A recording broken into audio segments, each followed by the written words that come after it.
Finding ways to save money may be easier than you think. By setting aside just a few hours, or an afternoon every now and then, to do a little research on some of your biggest monthly expenses, you may be able to save hundreds, maybe thousands of dollars a year. Here are some ideas to get you started saving on some of your bigger expenses, things like television, cell phones, utilities, and insurance. Almost everybody loves television, and it's no secret that services such as satellite or cable TV can be pricey. Thinking about how you use your TV could be a good way to start trimming expenses. For example, you may consider switching to antenna TV.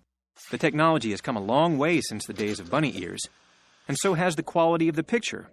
The FCC has an interactive map that shows which channels you might get in your zip code. Check out fcc.gov to find out more. Combining antenna TV with the occasional movie rental or an online streaming service, like those web-based services that have shows and movies that you can binge watch all weekend, might cost you a little bit up front, but it could save you hundreds of dollars over the course of a year. Now, if you decide to go with satellite or cable, shop around and negotiate. You may find a cheaper option, or your current provider may be willing to lower your monthly payment to keep you as a satisfied customer. A couple of phone calls could save you money each month. Speaking of phone calls, you may want to look at your cell phone plan to see if you can cut down on costs there, too. Data and texting plans can be expensive, so make sure your plan reflects how much or how little you use your phone. You might also make some changes to your habits that could help you trim costs. If you use a smartphone, there are apps that allow you to track your data usage and even set alarms when you get close to a monthly limit. By avoiding large downloads on the go, you might be able to scale back your plan. Prepaid plans might also be a money-saving option. Or you might consider a family plan if you have more than one person in your household. Just remember, as with anything, pay attention to all the details of the plan when shopping around for deals. Finally, if you need to use a phone for your work, you might consider checking with your employer to see if they might cover your cell phone expenses. Or if you're self-employed, you might be able to get a tax deduction for your phone expenses. Next, let's look at housing. It's probably your biggest expense. If you rent, you might be able to ask your landlord about giving you a better deal when it's time to renew. Take a look at the going rate for similar apartments in your area to see if it makes sense to renegotiate. Most landlords don't want the vacancy that comes with the turnover, so if you've been a good tenant, they may be willing to work with you. And when it comes to household expenses, energy can be a big one, particularly if you're a homeowner. A programmable thermostat is one way you can save.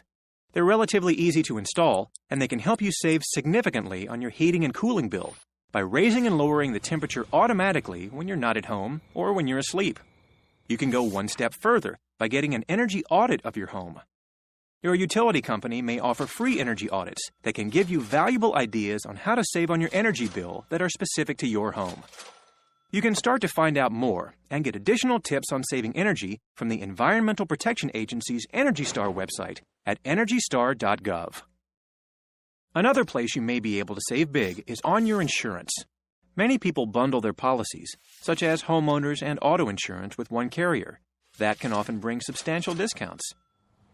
You might also cut some insurance costs by making upgrades to your home, like installing a security system. And if it's been a few years since you've shopped for insurance, you may want to shop around instead of just renewing. This can be particularly helpful on health insurance if you're responsible for buying your own insurance, since the prices of these plans change frequently. There are several websites where you can compare plans and prices, but pay attention to what the plan offers and the details, such as premiums, deductible amounts, and co-payments. The least expensive option may end up costing you more if it doesn't cover what you need. It may be hard to get started, but just a little bit of research and a couple of phone calls could make a big difference in your budget almost right away. And sure, spending an afternoon researching your monthly expenses may not be as thrilling as, say, a day at the beach, but rolling up your sleeves and doing some work on this may help you save hundreds, maybe thousands of dollars each year. That's money you might spend on a vacation, at a beach,